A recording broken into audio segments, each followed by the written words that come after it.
जय हिंद। मेरा नाम है विभू सिंह और मैं आप सभी का स्वागत करता हूं एडुकेटर के इस यूट्यूब चैनल पे। ये करंट अफेयर की क्लास उन सभी स्टूडेंट्स या एस्पिरेंट्स के लिए इंपॉर्टेंट है जो कि UPSC, IAS, CAPF, CDS, AFCAT, SSC जैसे एग्जाम्स की प्रिपरेशन कर रहे हैं। ये जो करंट अफेयर की क्लासेज है इसमें हम लोग the Hindu, business standard, economical and political weekly, the Indian express, word focus, civil services time, ऐसे जो मोस्ट इंपॉर्टेंट सोर्सेज होते हैं करंट अफेयर के लिए, वहां से हम लोग कंटेंट लेके आते हैं और आपको देते हैं। उसके बाद अगर आप फेसबुक, ट्विटर, इंस्टाग्राम इन तीनों जगह पे एक्टिव हैं तो आप हम लोगों का पेज फॉलो कर सकते हैं। इन तीनों जगह पे हम लोग क्या करते हैं, हम लोग इन्फोग्राफ्स अपलोड करते हैं, ठीक है, जो कि आपको एग्जाम टाइम में रिवीजन करने में काफी हेल्पफुल होंगे। इसके साथ साथ हम लोग का जो है टेलीग्राम ग्रुप भी है जहां पे हम लोग एमसीक्यूज और कुछ इंपॉर्टेंट पीडीएफ जो होते हैं उसको सेंड करते हैं। इन चारों सोशल मीडिया का लिंक डिस्क्रिप्शन बॉक्स में दिया हुआ है, तो आप जाइए और वहां से फॉलो कर लीजिए और टेलीग्राम का ग्रुप ज्वाइन कर लीजिएगा। देखिए, हम लोग स्टार्ट करते हैं आज की क्लास। आज की क्लास में सबसे पहला करंट अफेयर क्या है? सबसे पहला करंट अफेयर यह है कि जो आर्कियोलॉजिकल सर्वे ऑफ इंडिया है, एएसआई, इसने एक कॉन्फ्रेंस अरेंज करवाई है। कहां पे? हम्पी, कर्नाटक में। आर्कियोलॉजी सर्वे ऑफ इंडिया जो है इसने कर्नाटक के हम्पी में एक कॉन्फ्रेंस ऑर्गेनाइज करवाई है, ठीक है। ये कॉन्फ्रेंस का नाम क्या रखा गया है? देवव्यात्नम। इस कॉन्फ्रेंस का नाम रखा गया है देवव्यात्नम। अब ये कॉन्फ्रेंस क्या है तो ध्यान से समझिएगा। सबसे पहली बात जो इसमें याद रखने वाली है वो ये है कि जो हमारे यूनियन कल्चर मिनिस्टर हैं उन्होंने इसका इनॉग्रेशन किया था, ठीक है। जो यूनियन कल्चरल मिनिस्टर हैं उन्होंने इस कॉन्फ्रेंस का इनॉग्रेशन किया था। और ये कॉन्फ्रेंस किसके द्वारा आयोजित की गई थी? आर्कियोलॉजिकल सर्वे ऑफ इंडिया, जिसको शॉर्ट में एएसआई बोला जाता है। अब ये कॉन्फ्रेंस क्या है? तो ये एक ऐसा प्लेटफॉर्म है, ये एक प्लेटफॉर्म जैसा है, प्लेटफॉर्म जैसा नहीं मतलब ये देवव्यात्नम जो है एक प्लेटफॉर्म दिया गया था जहां से, जिस प्लेटफॉर्म के थ्रू आप इंडियन टेम्पल के आर्ट और आर्किटेक्चर के बारे में बता सकते हैं या बोल सकते हैं या जान सकते हैं। तो सिंपल सी बात यह है कि आर्कियोलॉजिकल सर्वे ऑफ इंडिया जो था इसने क्या किया, इसने एक कॉन्फ्रेंस ऑर्गेनाइज करवाया था जिसका इनॉग्रेशन सेंट्रल के जो कल्चरल मिनिस्टर हैं उन्होंने किया। देवव्यात्नम क्या है? ये एक प्लेटफॉर्म है, ये एक प्लेटफॉर्म है जिसके थ्रू हम लोग इंडियन टेम्पल के आर्ट एंड आर्किटेक्चर के बारे में जान सकते हैं, पढ़ सकते हैं, समझ सकते हैं या बता सकते हैं, ठीक है। अब इसमें कुछ इंपॉर्टेंट बात है जो आप लोगों को ध्यान में रखनी है। ध्यान में रखने वाली कौन सी बात है? सबसे पहली बात तो यह है कि देखिए, हमारे प्रधानमंत्री नरेंद्र मोदी जी का जो सपना था कि हम विश्व गुरु बनेंगे, सपना था क्या, मतलब सपना अभी भी है, हमारे प्रधानमंत्री का जो सपना है कि हम विश्व गुरु बनेंगे, उसमें उसी में एक स्टेप लिया गया है देवव्यात्नम, ठीक है। क्यों देवव्यात्नम से कैसे विश्व गुरु बनेंगे? तो देखिए, विश्व गुरु बनने के लिए हमारे प्रधानमंत्री नरेंद्र मोदी जी कहते हैं कि सबसे पहली चीज है विकास, दूसरी चीज है विरासत, तीसरी चीज है विश्वास और फिर चौथी चीज है विज्ञान। हमारे नरेंद्र मोदी जी कहते हैं कि विकास, विरासत, विश्वास और विज्ञान, अगर हम इन चारों चीजों को लेके चलें, तो हम लोग बन जाएंगे विश्व गुरु। हम लोग क्या बन जाएंगे? विश्व गुरु। अब अगर बात करें हमारे हिंदुस्तान में जितने भी इंडियन टेम्पल हैं, इन सारे इंडियन टेम्पल का डेवलपमेंट करना बहुत जरूरी है, विकास करना बहुत जरूरी है। क्यों? क्योंकि ये हमारी विरासत है और हमारी जो टेम्पल है ये एक ऐसी विरासत है जिसपे हमको विश्वास है। और जो हमारे टेम्पल बने हुए हैं उसमें साइंस का काफी ज्यादा रोल है, साइंस का काफी इंपॉर्टेंट रोल है। ऐसे ऐसे टेम्पल्स हैं इंडिया में जिसको आज के टाइम पे बना पाना नेक्स्ट टू इम्पॉसिबल है। इतना ज्यादा डेवलप होने के बाद भी हमारा साइंस एंड टेक्नोलॉजी इतनी डेवलप हो चुकी है, लेकिन फिर भी जो टेम्पल आज से कई हजारों लाखों साल पहले बनवाए गए थे वो टेम्पल आज के टाइम पे बना पाना नेक्स्ट टू इम्पॉसिबल है, ठीक है। तो यानी इसका मतलब यह है कि उन सभी टेम्पल्स के पीछे साइंस बहुत अच्छी है। तो साइंस के थ्रू टेम्पल्स में हम लोगों का विश्वास है, तो विश्वास भी यहां पे है। टेम्पल्स हमारे लिए विरासत है, तो विरासत भी हम लोगों को मिल रही है। इसके साथ साथ इन टेम्पल का डेवलपमेंट करना है।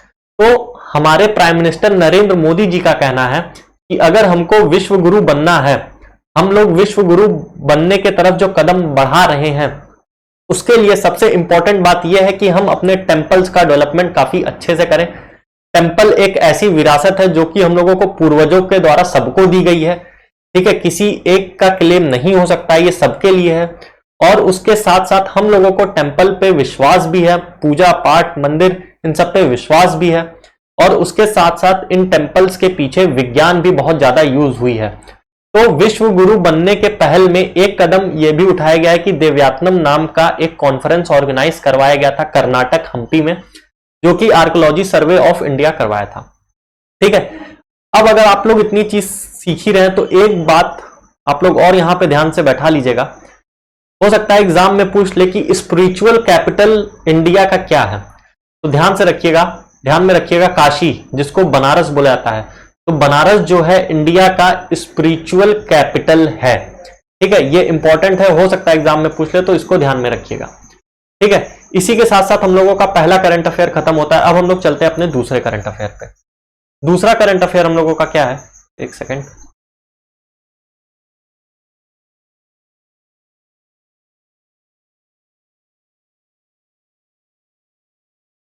पहला दूसरा करंट अफेयर हम लोगों का रेयर डिजीज डे। ठीक है, टॉपिक का नाम क्या है, rare disease day, rare disease day 2022। ठीक है, इस रेयर डिजीज डे की हम लोग हिस्ट्री जानेंगे, थीम जानेंगे और सिग्निफिकेंस जानेंगे। सबसे पहली चीज क्या थी, हिस्ट्री।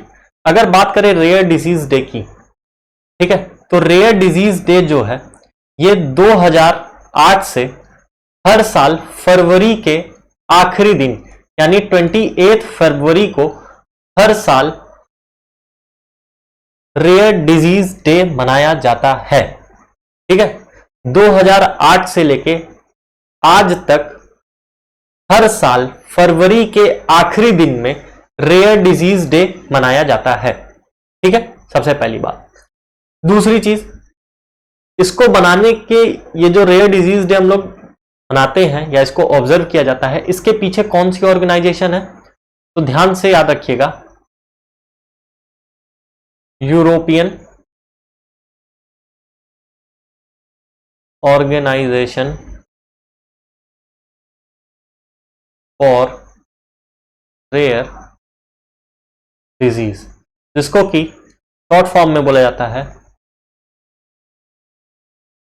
ठीक है, ये ऑर्गेनाइजेशन जो है यूरोप की एक ऑर्गेनाइजेशन है, यूरोप की एक ऑर्गेनाइजेशन है जो कि रेयर डिजीज के ऊपर काम करती है। इसको जो है 1997 में बनाया गया था और इसका जो हेडक्वार्टर है वो है पेरिस में। ठीक है, वो कहां है, पेरिस फ्रांस में है। यूरोडिस का हेडक्वार्टर जो है पेरिस फ्रांस में है।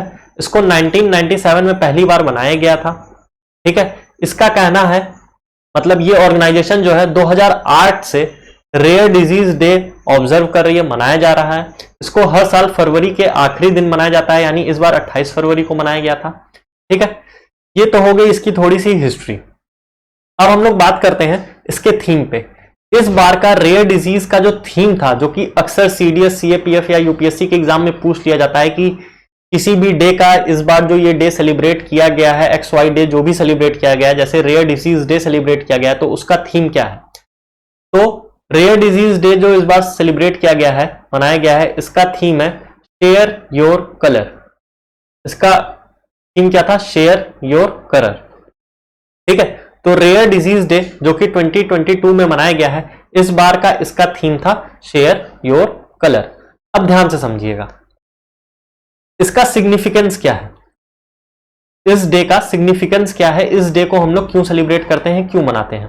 तो देखिए, सबसे पहला और सबसे इंपॉर्टेंट बात जो है रेयर डिसीज डे को मनाने के पीछे, वो ये है कि एक अवेयरनेस फैलाई जाए, एक अवेयरनेस फैलाई जाए डिजीजेस के बारे में, कुछ ऐसी डिजीजेस के बारे में अवेयरनेस फैलाई जाए जिसके बारे में लोग पहले से उतना ज्यादा नहीं जानते हैं।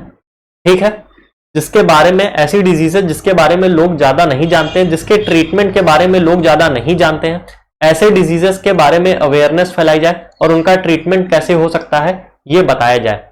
ठीक है, तो ये था आज का हम लोगों का दूसरा सबसे इंपॉर्टेंट करंट अफेयर। अब चलते हैं हम लोग अपने तीसरे करंट अफेयर में। तीसरा जो करंट अफेयर है ये है अवार्ड से रिलेटेड। ठीक है, अवार्ड से रिलेटेड यहां से आपको हो सकता है एग्जाम में पक्का क्वेश्चन देखने के लिए मिल जाए एक या दो। ध्यान से देखिएगा, जिस अवार्ड की यहां पे बात हो रही है उस अवार्ड का नाम क्या है? Oscar award. नाम तो आप सभी लोग सुने ही होंगे, ऑस्कर अवार्ड। ठीक है, इस ऑस्कर अवार्ड में बहुत सारे अवार्ड दिए गए, जैसे बेस्ट एक्टर का अवार्ड, बेस्ट एक्ट्रेस का अवार्ड, बेस्ट पिक्चर का award, best international feature film का अवार्ड, डॉक्यूमेंट्री फिल्म का अवार्ड, बेस्ट डायरेक्टर का अवार्ड। ठीक है, तो हो सकता है या तो क्वेश्चन आपको ऐसा एक क्वेश्चन मिल जाए मैच द फॉलोइंग में, या फिर हो सकता है सिंपल सा आपसे पूछ ले कि बेस्ट एक्टर का अवार्ड किसको मिला है ऑस्कर में। तो विलियम स्मिथ जो है उनको मिला है बेस्ट एक्टर का अवार्ड। ठीक है, उसके बाद बेस्ट एक्ट्रेस का अवार्ड किसको मिला है? तो बेस्ट एक्ट्रेस का अवार्ड मिला है जेसिका को। ठीक है, बेस्ट पिक्चर का अवार्ड किसको मिला है? कोडा, CODA। ठीक है, बेस्ट इंटरनेशनल फीचर फिल्म का अवार्ड किसको मिला है? Drive my car. ठीक है, ड्राइव माई कार जो है इंटरनेशनल फीचर फिल्म में इसको अवार्ड मिला है। इंपॉर्टेंट है, ध्यान रखिएगा। ठीक है, उसके बाद अगली चीज क्या है कि जो डॉक्यूमेंट्री शॉर्ट सब्जेक्ट मूवीज होती हैं उसका अवार्ड किसको मिला है? The queen of basketball. ध्यान रखिएगा, द क्वीन ऑफ बास्केटबॉल जो है डॉक्यूमेंट्री शॉर्ट सब्जेक्ट जो होता है उसको मिला है। उसके बाद अगला और सबसे इंपॉर्टेंट अवार्ड, बेस्ट डायरेक्टर का ऑस्कर अवार्ड किसको मिला है? जेन कैंपियन को मिला है। जेन कैंपियन किस मूवी के लिए? The power of the dog. याद रखिएगा, ये बहुत इंपॉर्टेंट नाम है, Jane Campion, the power of the dog. क्यों इंपॉर्टेंट है अभी पता चल जाएगा। इंपॉर्टेंट क्यों है देखिए, अगला अवार्ड है BAFTA अवार्ड, BAFTA अवार्ड। ठीक है, ये जो अवार्ड है इसमें बेस्ट फिल्म का भी अवार्ड इसी को मिला है, the power of the dog का। ठीक है, पावर ऑफ द डॉग का अवार्ड जो है बेस्ट फिल्म का BAFTA अवार्ड जो मिला है वो पावर ऑफ द डॉग को मिला है। उसके बाद बेस्ट डायरेक्टर का भी BAFTA अवार्ड किनको मिला है? जेन को मिला है। किस चीज के लिए? The power of the dog के लिए। ठीक है, बेस्ट एक्टर का अवार्ड किसको मिला है? विल स्मिथ, जिनको ऑस्कर भी मिला था। ठीक है, best actress in leading role का अवार्ड जो है वो किसको मिला है? जोनाना स्कैलन के लिए मिला है। कौन सी चीज के लिए? आफ्टर लव के लिए। ठीक है, तो ये 2, 3, 4 करंट अफेयर आपके हो चुके हैं। उसके बाद अगला करंट अफेयर जो है ये भी एक बहुत इंपॉर्टेंट करंट अफेयर है। क्लासेस में जितने भी करंट अफेयर कराए जा रहे हैं सब मोस्ट इंपॉर्टेंट करंट अफेयर है, एग्जाम में आपको डायरेक्टली देखने के लिए मिलेंगे।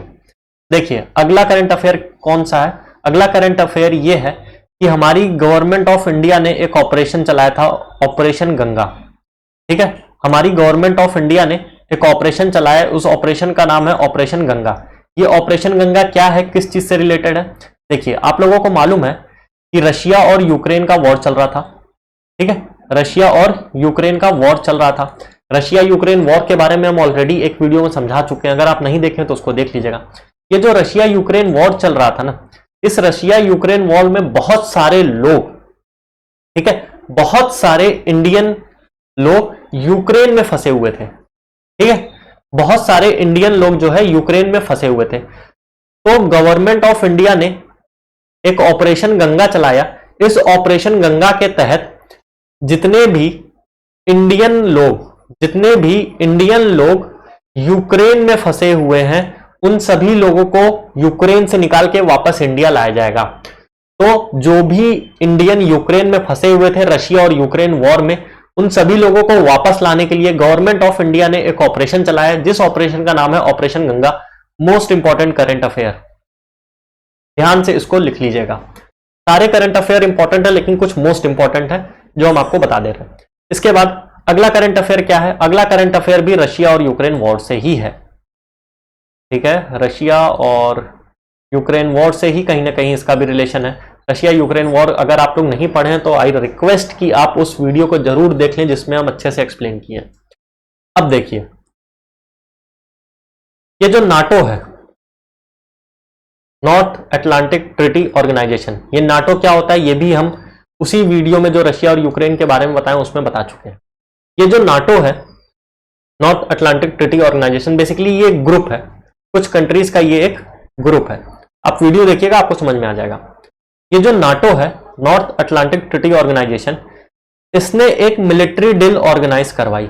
इसने क्या किया, एक मिलिट्री एक्सरसाइज या मिलिट्री ड्रिल ऑर्गेनाइज करवाई जिसका नाम था कोल्ड रिस्पॉन्स 2022। ठीक है, नॉर्थ अटलांटिक ट्रीटी ऑर्गेनाइजेशन में जो कंट्रीज हैं वो सारी कंट्रीज अभी रिसेंटली एक मिलिट्री ड्रिल करवाई थी। उस मिलिट्री ड्रिल का नाम है कोल्ड रिस्पॉन्स 2022। ये जो cold response 2022 military drill NATO ने ऑर्गेनाइज करवाई थी, ये कहां हुई थी, ये नॉर्वे में हुई थी।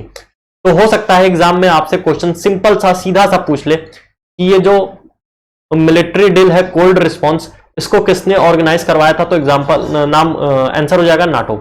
उसके बाद कहां पे करवाया गया था, तो नॉर्वे में करवाया गया था। नाटो का फुल फॉर्म क्या है, नॉर्थ अटलांटिक ट्रीटी ऑर्गेनाइजेशन। ठीक है, इसके साथ ही हम लोग चलते हैं अपने अगले करंट अफेयर में। अगला करंट अफेयर भी एक इंपॉर्टेंट करंट अफेयर है। इस तरह का करंट अफेयर अक्सर यूपीएससी के आईएएस एग्जाम में पूछ लेता है। ठीक है, तो देखिए क्या है कि इंडिया ने पहली बार artificial intelligence and robotic technology park खोला है। इंडिया जो है artificial intelligence and robotic technology park खोला है। ठीक है, ये पार्क कहां पे खोला है, बेंगलुरु कर्नाटक। ठीक है, कर्नाटक में इंडिया का, ध्यान से सुनिएगा, कर्नाटक में इंडिया का पहला artificial intelligence robot technology park जो है खोला गया है। इस पार्क को शॉर्ट फॉर्म में क्या बोला जा रहा है, ART पार्क। ठीक है, चलिए एग्जाम में सिंपल सा यहां से क्वेश्चन यही पूछ लेगा कि जो artificial intelligence and robotic technological park है वो कहां पे खोला गया है, तो बेंगलुरु कर्नाटक में खोला गया है। इसके साथ हम लोग मूव करते हैं अपने अगले करंट अफेयर में। अगला करंट अफेयर देखिए क्या है। अगला करंट अफेयर सिंपल सा है, यह है कि साउथ कोरिया में, ठीक है, जो साउथ कोरिया है वहां पे प्रेसिडेंट का इलेक्शन हुआ। ठीक है, और साउथ कोरिया के नए प्रेसिडेंट बन रहे हैं योन सुल योल। ठीक है, जैसा देश वैसा अजीब सा नाम। ठीक है, तो इस नाम को ध्यान में रखिएगा। योन सुल योल जो है ये साउथ कोरिया के नए प्रेसिडेंट इलेक्ट हुए हैं। इसके साथ साथ अगला और सबसे इंपॉर्टेंट करंट अफेयर, एक और इंपॉर्टेंट करंट अफेयर जो कि आपके मैक्सिमम एग्जाम में इस बार पूछा जाएगा। देखिए क्या है, देखिए द इंडियन एक्सप्रेस का करंट अफेयर है ये करंट अफेयर ये कह रहा है, एक सेकेंड, हाँ, ये करंट अफेयर ये है,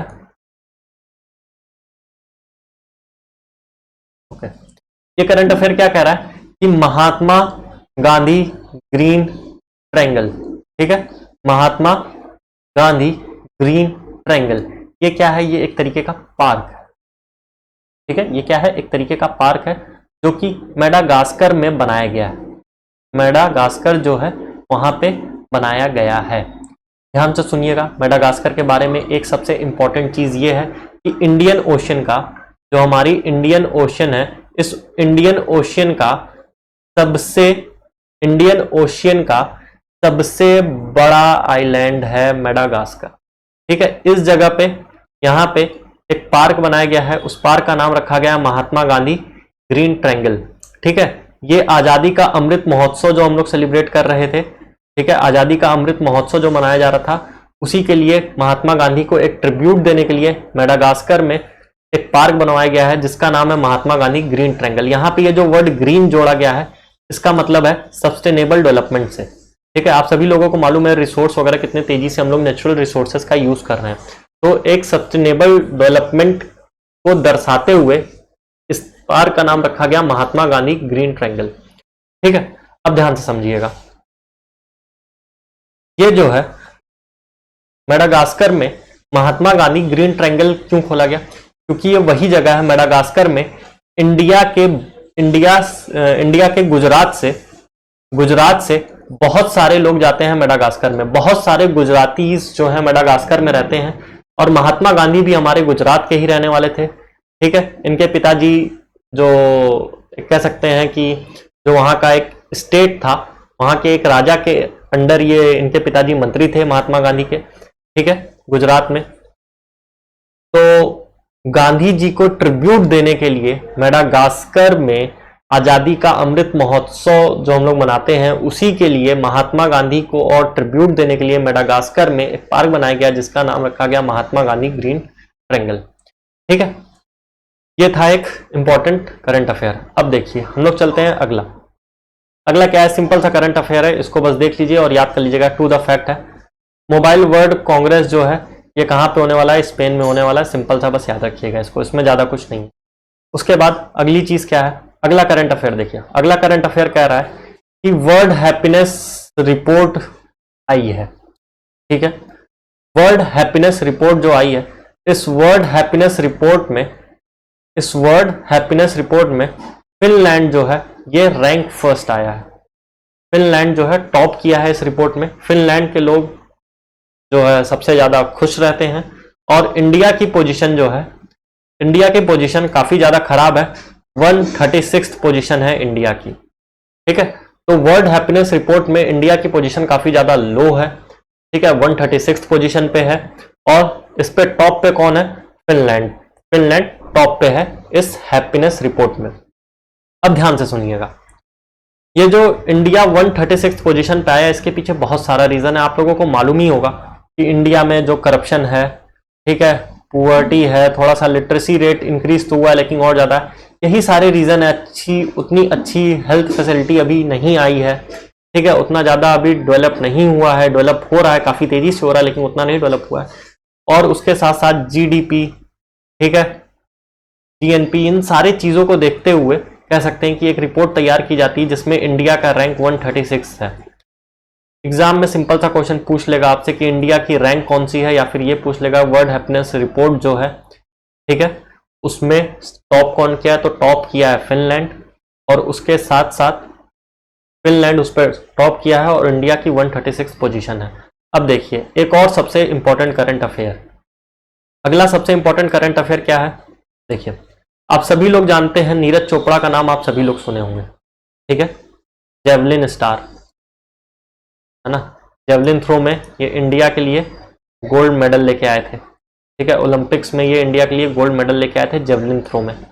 अब नीरज चोपड़ा जो है ये ओलंपिक्स में इंडिया के लिए गोल्ड मेडल लेके आए थे, ठीक है।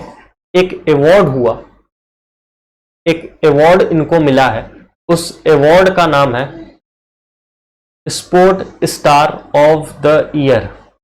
जो अवार्ड है मेल कैटेगरी में, वो इंडिया के नीरज चोपड़ा जी को मिला है, ठीक है।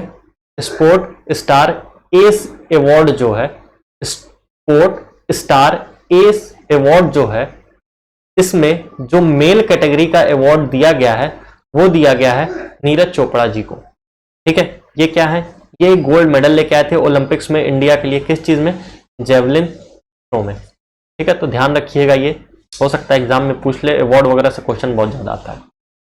अगला क्या है, अगला और सबसे आखिरी करंट अफेयर आज का करंट अफेयर क्या है, देखिए ISSF वर्ल्ड कप जो हुआ, ठीक है, ISSF वर्ल्ड कप जो हुआ है, ये किस चीज का वर्ल्ड कप होता है, तो इंटरनेशनल शूटिंग स्पोर्ट फेडरेशन, ठीक है, इंटरनेशनल शूटिंग स्पोर्ट फेडरेशन जो है उसमें इंडिया ने फर्स्ट रैंक पाई है। शूटिंग का जो गेम हुआ था, शूटिंग का जो गेम होता है, इसमें इंडिया ने फर्स्ट प्लेस पाई है, और सेकंड प्लेस इंडिया के बाद पाई है नॉर्वे ने।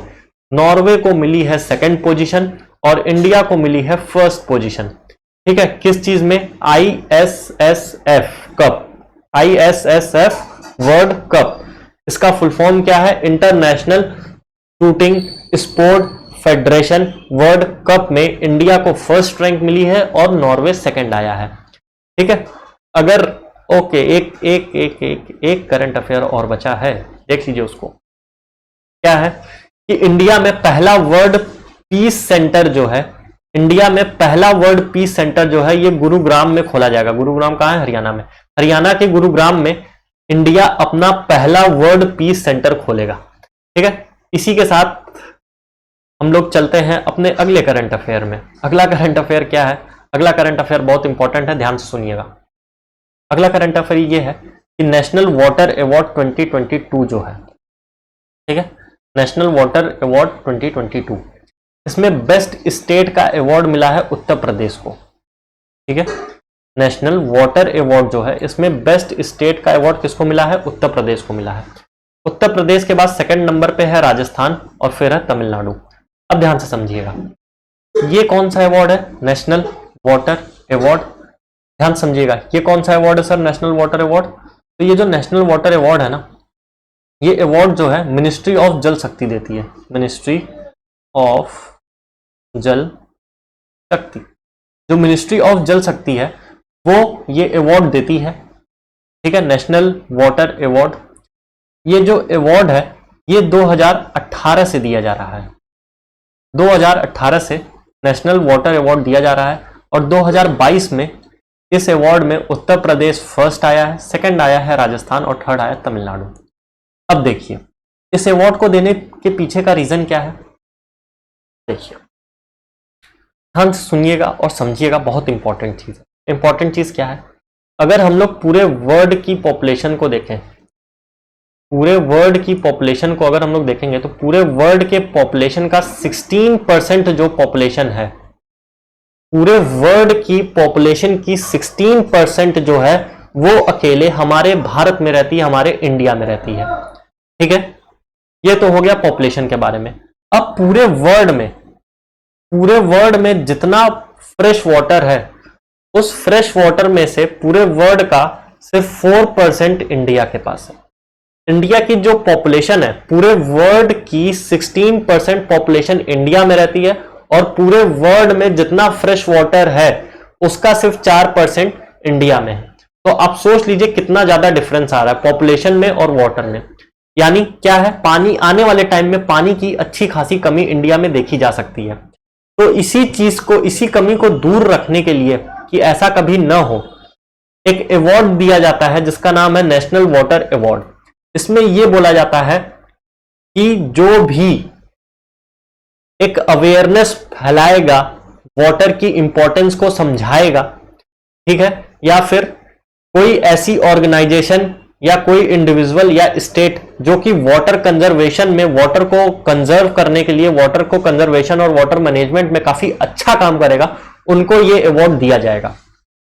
ठीक है, समझ में आया? ओके, अब ये जो अवार्ड है, ठीक है, ये जो अवार्ड है ये क्यों दिया जाता है ये आप लोगों को समझ में आ गया।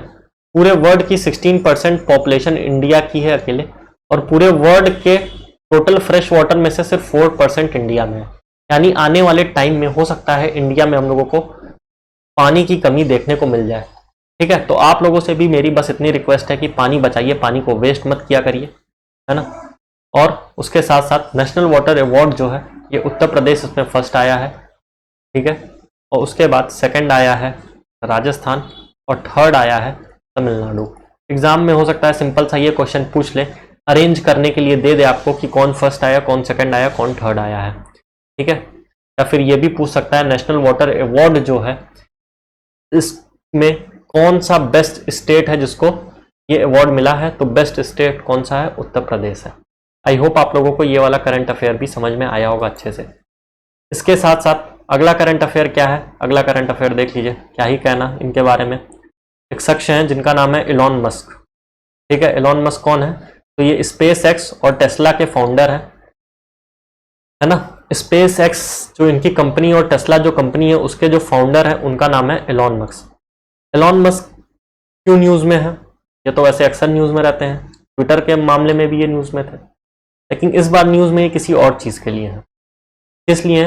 यूरेन ग्लोबल रिच लिस्ट 2022 आई है।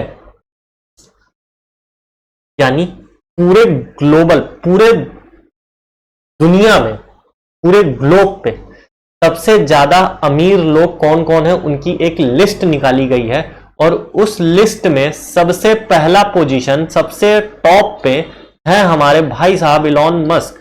इलॉन मस्क जो है ये टॉप पोजीशन पे हैं किस चीज में, ग्लोबल रिच लिस्ट 2022 में। इनके पास टोटल कितनी नेटवर्थ है, तो 2005 बिलियन डॉलर की इनके पास क्या है, टोटल नेटवर्थ है। ठीक है, मतलब अगर ये हम लोगों के ऊपर ऐसे ऐसे पैसा छिड़क देना तो हम लोग अरबपति बन जाए।